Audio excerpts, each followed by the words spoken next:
옆 사람 보시면서 우리 교회 인사하겠습니다. 당신은 은혜 덩어리십니다.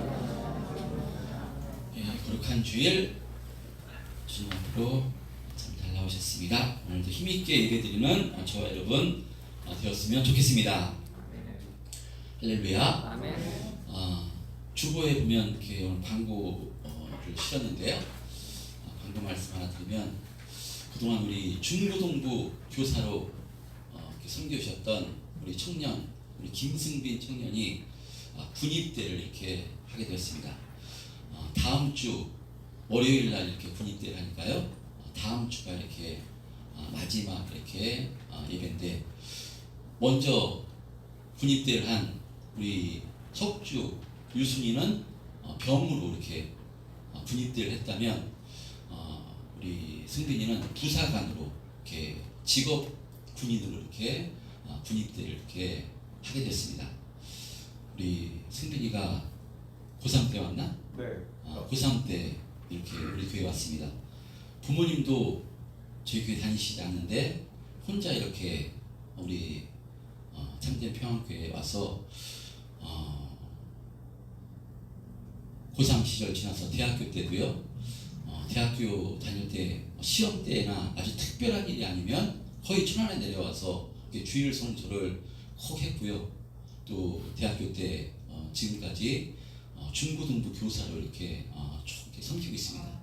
그래서 제가 승빈이를 볼 때마다 그래서 참 이렇게 기특하고 감사해서 우리 새벽마다 우리 성도님들 위해서 기도할 때 항상 우리가 승빈이를 위해서 저도 기도했었고 지금도 기도하는데요. 승빈이가 이렇게 또 소망했던 부사관 시험에 이렇게 합격해서 다음 주 월요일에 이렇게 군입대를 하게 됐습니다. 그래서 떠나보내는 마음은 참 아쉽지만 그래도 승빈이가 믿음이 있으니까요, 안심이 되고, 또 군생활 가서도 예수 믿는 자로서 선한 영향력을 끼치는 복되고 능력 있는 삶을 살게 될 줄을 믿습니다. 이것을 위해서 우리 성도님들도 많이 이렇게 기도해 주셨으면 좋겠습니다. 그리고 또 승빈이를 볼 때마다 지금 청년들이 이렇게 교회를 이렇게 떠나고요. 청년들이 이렇게 열심히 신앙생활하는 청년들이 별로 없는데, 승빈이가 어떻게 이렇게 열심히 신앙생활하는가 할 때 그냥 우연히 그렇게 된 것이 아니라 승빈이를 위해서 어렸을 때부터 계속해서 기도하시는 우리 외할머니가 계십니다. 외할머니 권사님이 계시는데, 제가 지난번에 외할아버지가 이렇게 돌아가셔서 장례식장에서 외할머니를 뵀는데, 목사인 제가 한눈에 봐도요, 참 이렇게 예수 잘 믿으시구나, 믿음 있으시구나, 신앙이 깊으시구나 이렇게 생각됐는데요. 이 할머니가 승빈을 위해서 그렇게 기도하시고 또 지금도 기도하신다는 것입니다. 그런 의미로 우리도요, 우리 자녀들과 우리 자손들 위해서 기도하시는 저와 여러분 되었으면 좋겠습니다. 가면 갈수록 우리가 신앙을 지키기가 힘든 시대에 우리가 살아가게 되고요. 또 마지막 때가 될수록 악한 마귀가 우리의 믿음을 흔들어서 믿음을 지키지 못하게 악한 마귀가 영적 공격을 해오기 때문에 우리가 무엇보다도 우리 자신을 위해서도 기도해야 되지만 우리 자녀들 위해서, 우리 자손들 위해서 우리가 또 기도할 때 하나님께서 반드시 은혜 베풀어 주시는 줄 믿습니다. 여러분, 구원은 전적인 하나님의 은혜입니다. 하나님의 선물입니다.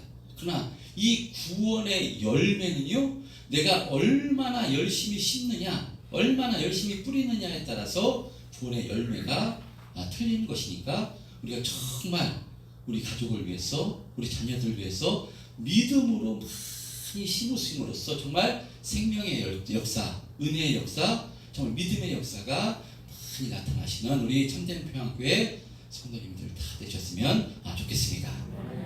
할렐루야. 자, 오늘 본문의 말씀도요, 씨를 뿌리고 거두는 이 농사의 비유를 통해서 예수님께서 오늘도 진리의 말씀을 우리에게 선포해 주시고 계시는데요. 그런 의미로 24절, 우리 본문 24절 한번 독해 보겠습니다. 24절, 본문 24절.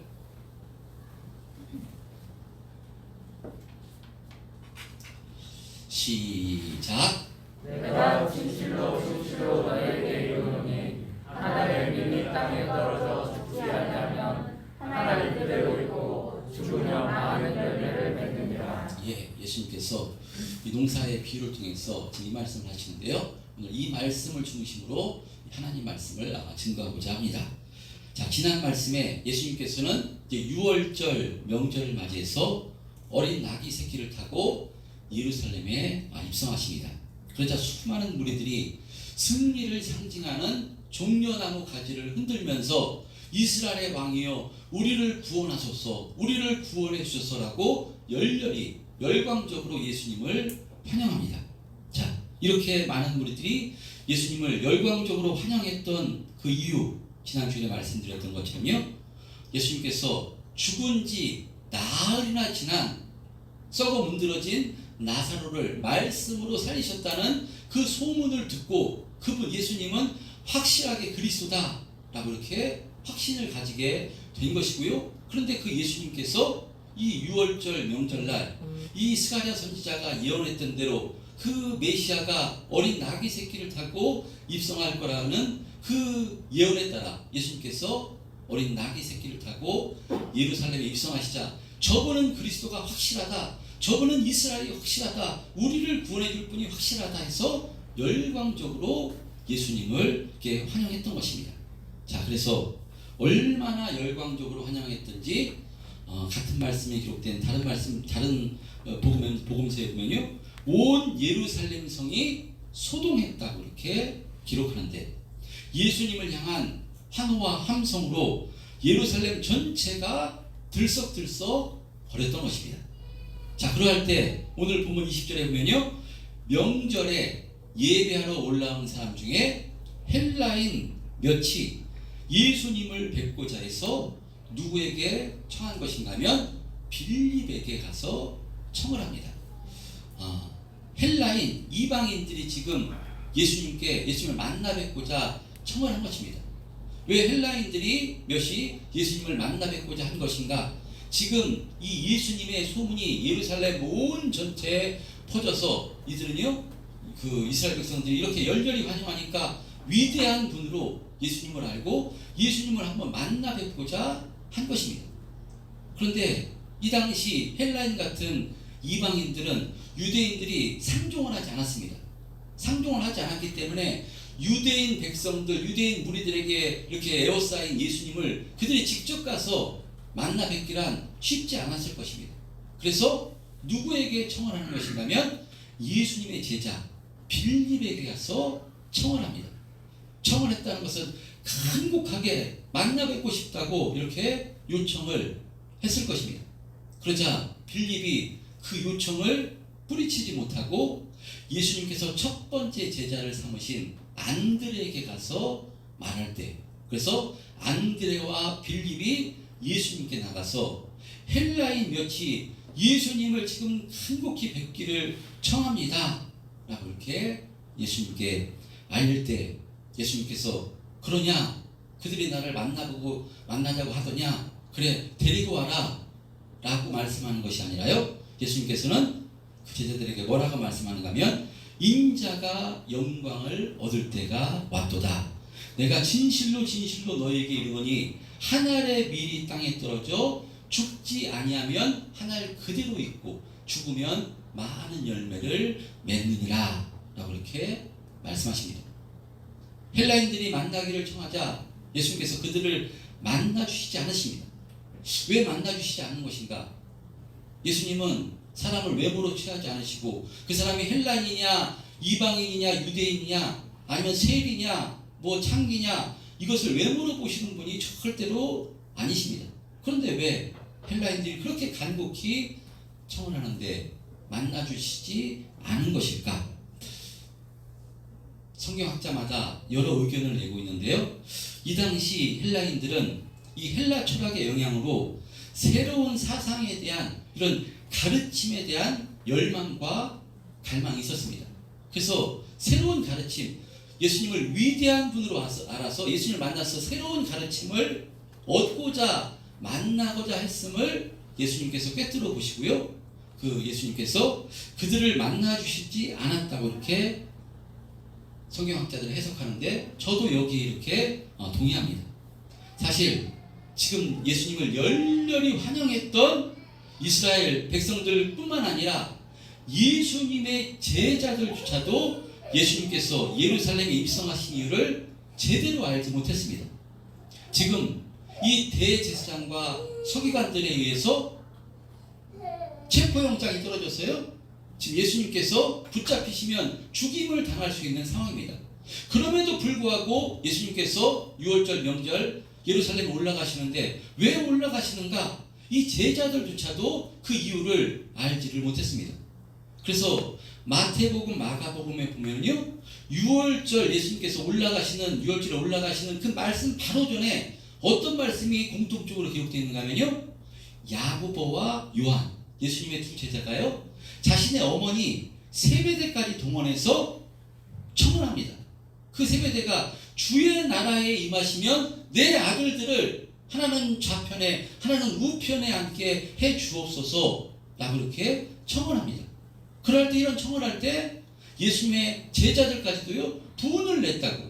왜 자기도 그렇게 되고 싶은데 왜 저렇게 친척이라서 청혼하나, 분을 냈다고 기록하는 것을 봐서요, 이 예수님의 제자들도 예수님께서 왜 예루살렘에 올라가시는가 알지를 못했습니다. 이들도, 제자들도 예수님께서 예루살렘에 올라가서 이제 로마의 압제에서 해방시켜서 새로운 이스라엘을, 새로운 나라를 건설해 주실 것으로 제자들조차 그렇게 알고 있었습니다.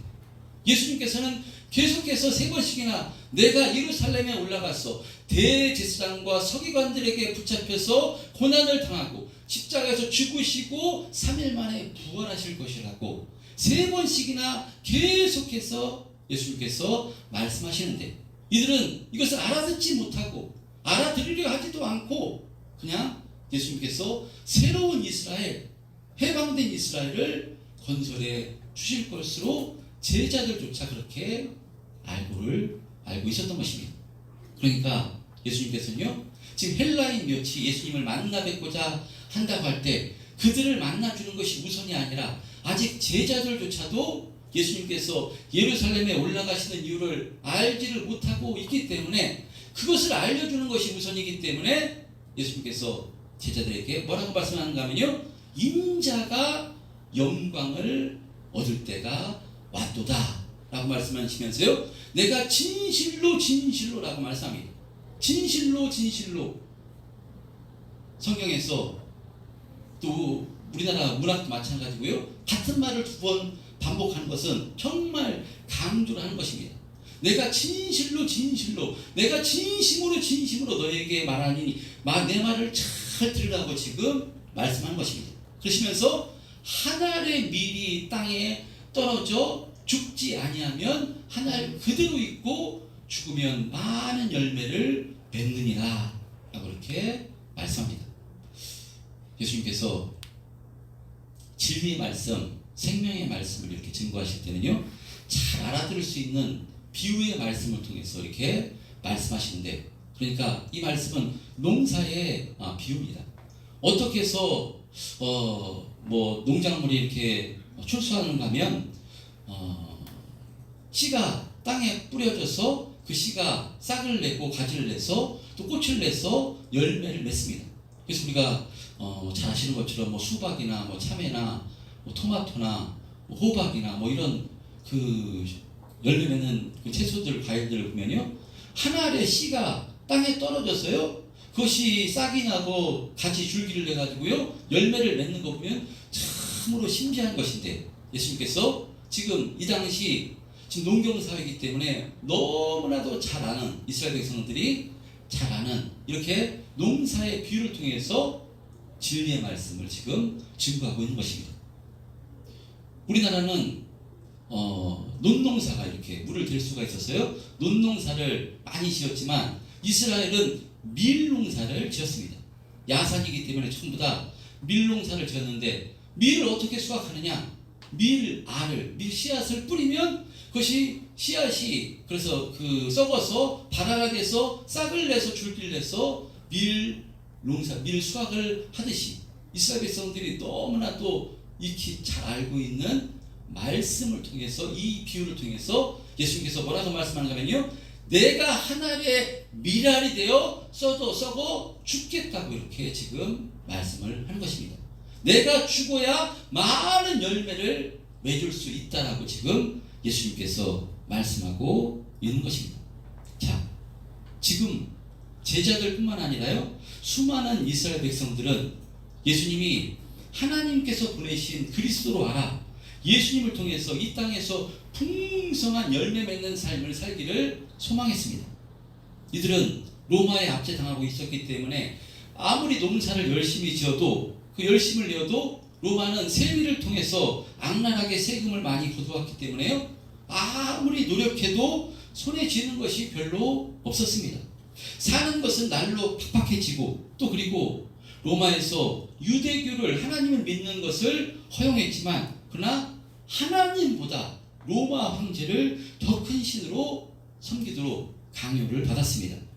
이런 상황 가운데 이스라엘 백성들은 무엇을 소망했는가 하면요, 하나님께서 보내시리라 약속하신 메시아 그리스도께서 이 땅에 오셔서 이 로마의 압제에서 해방시켜 주셔서 정말 자신들이 열심히 농사해서 자신의 곳간에 들여서 풍성한 삶을 누리는, 그래서 하나님만 섬기는 이런 삶을, 이 땅에 열매 맺는 삶을 살기를 소망해서 그리스도가 오실 것을 이렇게 소망했는데, 그런데 예수님께서는요, 그분이 예수님인 줄 알았는데, 예수님께서 3일 만에, 죽은 지 4월 만에 지난 이 나사로를 살리시는 그 표적을 통해서 저분이 확실히 그리스도라고 이들은 확신해서 열렬히 환영을 했는데, 근데 그 예수님께서 뭐라고 말씀하는가 하면요, 내가 죽겠다고 말씀한 것입니다. 내가 하늘의 미랄처럼 썩어져 죽겠다고 지금 말씀을 하십니다. 그러니까 이것은 예수님을 따르는 제자들이나 무리들이 생각하고 있던 것과는요, 정반대의 말씀을 하시는 것입니다. 이들 생각에는 예수님은 메시아 되시니까 절대로 죽지 않고 살아서 로마 군대와 싸워 이김으로 승리를 주실 것임을 기대하고 있었는데, 그러나 예수님은 내가 죽어야 그것이 풍성한 열매를 맺는 것이요, 그것이 승리요, 그것이 축복이라고 지금 말씀하고 있는 것입니다. 죽어야 사는 것이요, 죽어야 열매를 맺는 것이라고 말씀합니다. 여러분, 이것이 뭐냐? 이것이 바로 역설의 진리입니다. 이 땅의 가치관으로는요, 죽는다는 것은 그것으로 끝입니다. 절망입니다. 어떻게든 살아서 이 땅에서 잘 먹고 잘 살고 높은 권세를 누리며 사는 것, 이것이 바로 축복이고 승리이다. 그래서 많은 무리들, 제자들조차 이것을 소망해서 예수님을 따른 것인데, 그러나 예수님께서는요, 어떤 축복을 주시기 위해서 이 땅에 오신 것인가 하면 바로 이 구원의 열매, 영원한 생명의 열매, 영생의 열매를 주시기 위해서 이 땅에 오신 것이기 때문에, 이 구원의 열매, 생명의 열매는 어떤 때 주어지는 것인가 하면 우리가 우리의 죄를 사함 받을 때 주어지는 것이기 때문에, 우리의 죄를 사함 받는 길은 오직 한 가지, 바로 그리스도 되시는 예수님께서 십자가에서 죽으시는 방법밖에 없기 때문에 예수님께서는 우리들에게 이 생명의 열매를 주시기 위해서 하늘의 미랄이 썩어져 죽으면 많은 열매를 맺는 것 같이 내가 이제 죽어서 바로 생명의 열매를 너희에게 주겠다고 지금 말씀하고 있는 것입니다. 할렐루야.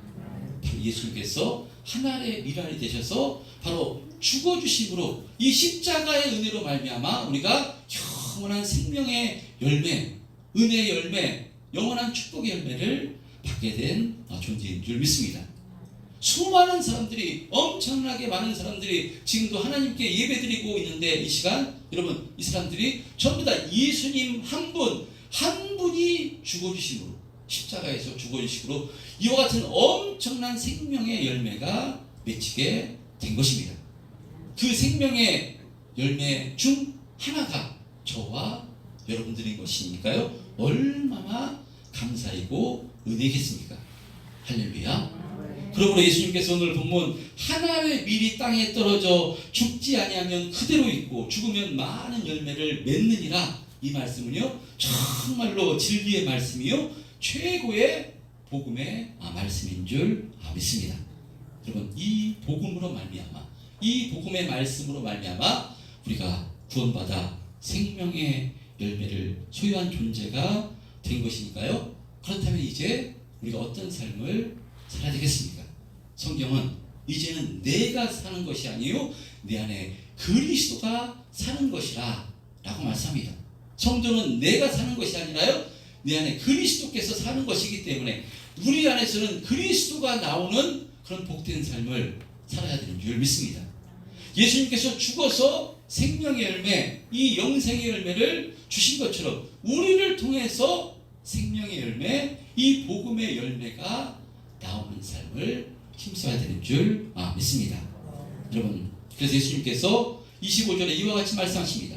25절 한번 합독해 보겠습니다. 25절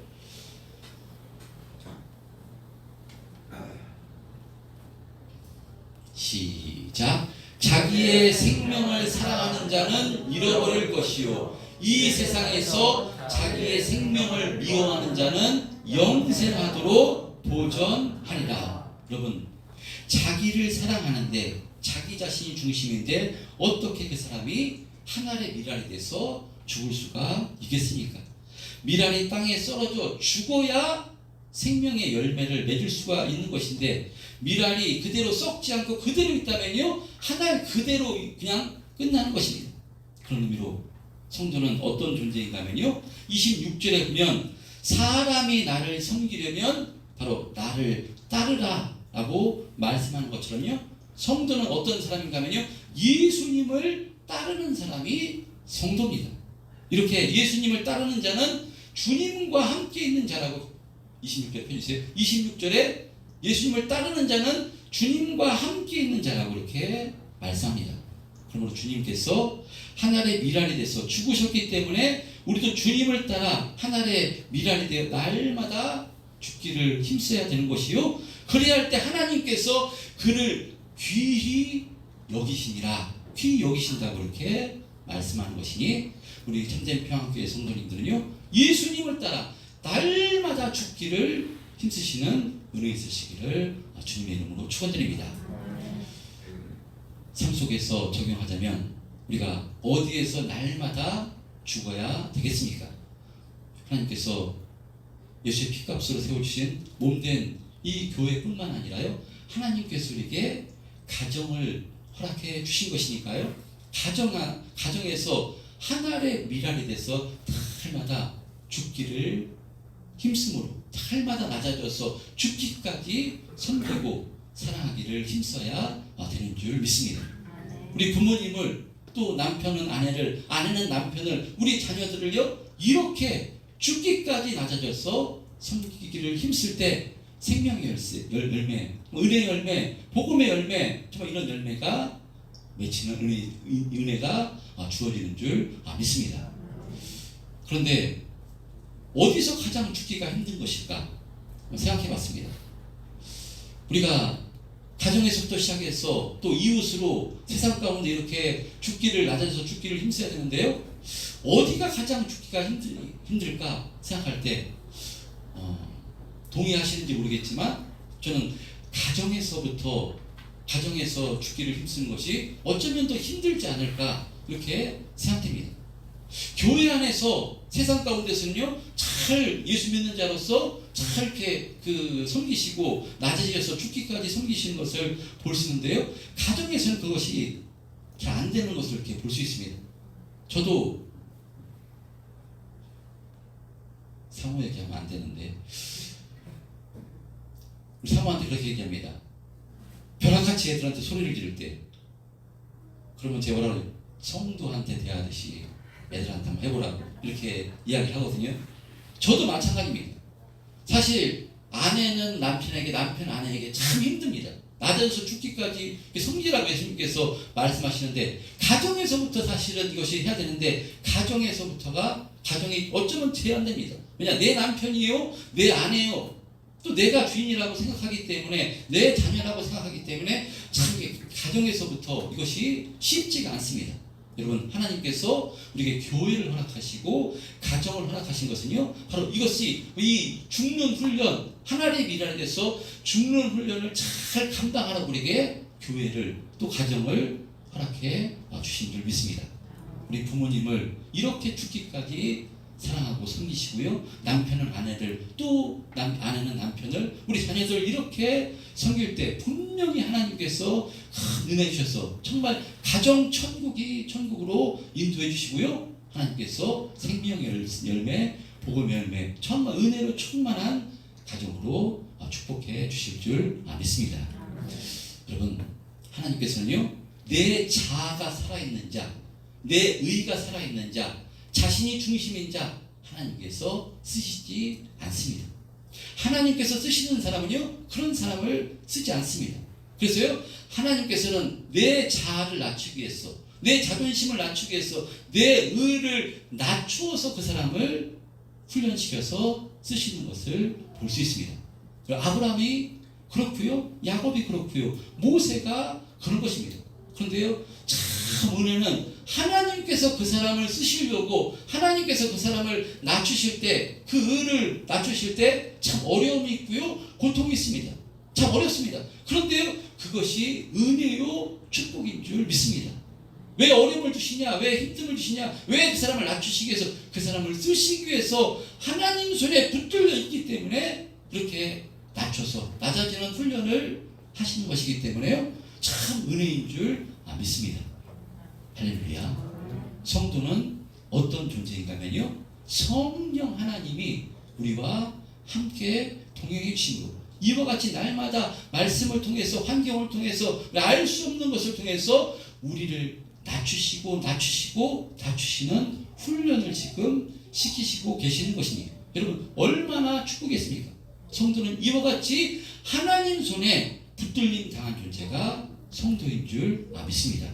여러분, 이 시간 이 성도인 우리가 얼마나 복된 존재인가를 다시 한번 믿음으로 확신하심으로써, 성도는 누구냐? 예수님을 따라가는 자가 성도입니다. 예수님께서 하늘의 미랄이 되셔서 죽으셨기 때문에 우리도 예수님을 따라 하늘의 미랄이 되셔서 날마다 세상 가운데, 사도 바울은 나는 날마다 죽노라 라고 고백했던 것처럼요, 우리들도 삶 속에서 날마다 가정에서, 또 직장에서, 또 이웃 가운데 날마다 나는 죽어져서요, 섬기시고 사랑하는 삶을 살기를 힘쓰심으로써 우리를 통해서 정말 예수님께서 이루셨던 이 생명의 열매, 복음의 열매, 은혜의 열매가 우리를 통해서 이렇게 증거되고 드러나는 복되고 능력 있는 삶을 살아가시는 우리 참된 평안교회 성도님들 다 되시기를 주님의 이름으로 축원드립니다.